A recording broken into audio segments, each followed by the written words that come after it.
a belated happy Easter as we look at this challenge of Easter dates. Did you all like the visualization that was available in Excel? I thought it was quite a fun data set that I couldn't resist turning into a Preppin data challenge. So this is what our data looks like in Tableau Prep. So you can kind of see the visualization, the bar chart kind of looking like in the data grid here. What we're going to do is, first of all, we're going to just get rid of this field. This isn't very useful to us, so we just get rid of that initially.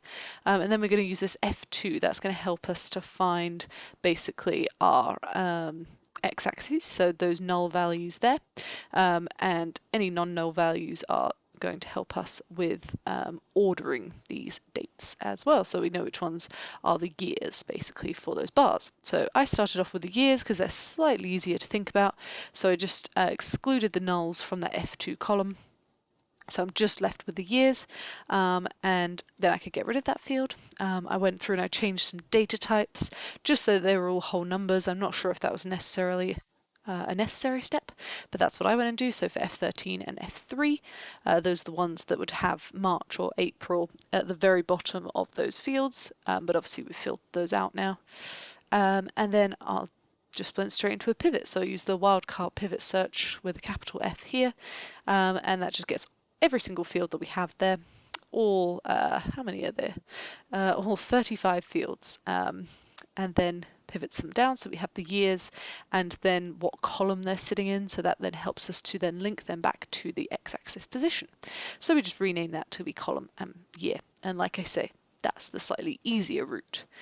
Then we come to the x-axis, those dates. So like I say, we filter the F2 to be just the null values, and then we can exclude these nulls, so we literally just have the days and the months. So we filter out those nulls as well, get rid of F2 because that's no longer useful to us, and then we're just using the rank function on F3 so that we can have number 1 being associated with the dates and number 2 being associated with the months. So very similarly, we do that pivot where we pivot them all down, and then we do another pivot straight afterwards where we take our 1 and 2 that we made in the previous step, and we take that F column and take the maximum value so that we have one field that has all those days in it and the other one has all of the months in it.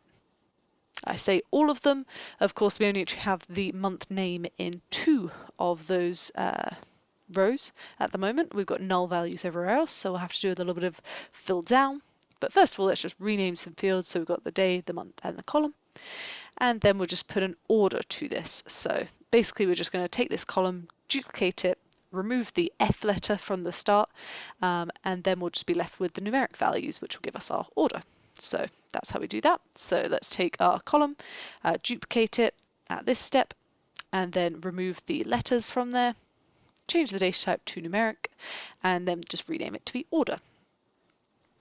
We add in a clean step, so we filter out those nulls, so we've just got the order number for April and March, and then we join that to itself, and on the order is greater than the order here, so basically this order is like the lower bound, so any row that comes after it, we want to have that row joined in. This of course creates a little bit of duplication. For March will be associated with all those rows, April will only be associated with the lower down rows, so we just need to filter out March for the lower down rows. And the way that we do that is we do a little level of detail calculation, so we're grouping by the order, so the order comes from this step here, and we're taking the maximum of the order -1, so the one that comes from here, so associated with the maximum month basically. And then we just need to filter. I didn't rename this calculation, it's just calculation 1, but calculation 1 needs to be equal to order -1, so the maximum month in that pink step there. So then we just get rid of unnecessary fields and we're left with our month all nice and completed, our day and our column. So then we're just creating a date field which has the day and the month in it. We've still got our column there, so that we can then join it back to the years and make that nice neat join on the column, and then we can just filter this to how we want it to be. So the year is less than or equal to 2023.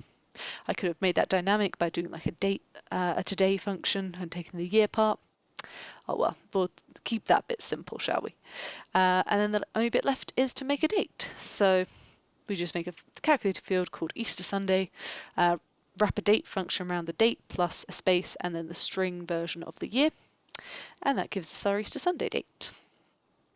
And I just did a quick calculation where I was ranking these Easter Sundays in ascending order, just so that for the output it was in ascending order. I know that that always frustrates people when it's in the random order that Prep gives us. So there's our output, our final output. We've got that hidden calculation there, but we have our Easter Sunday dates from 1700 to 2023.